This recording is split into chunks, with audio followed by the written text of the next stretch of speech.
desastre. ¿Y por qué estoy vivo cuando todos alrededor mío se convirtieron en comida?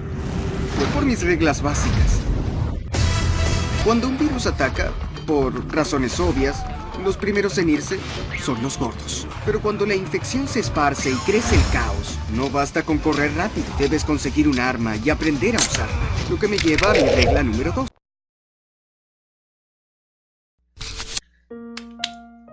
Zombieland, para mí una de las mejores películas de zombies en mucho tiempo. Porque trae un mundo plagado de zombies, pero con mucho humor.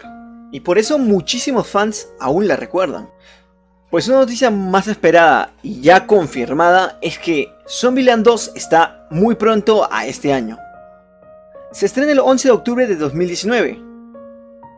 La película nos seguirá hablando de los personajes que ya conocemos: Columbus, Callahan, Little Rock y Wichita.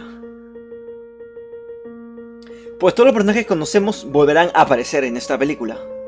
La película dará inicio tras 5 años de los sucesos que hubo en Zombieland, con una nueva meta y posiblemente nuevos zombies que tendrán que enfrentar a nuestros protagonistas.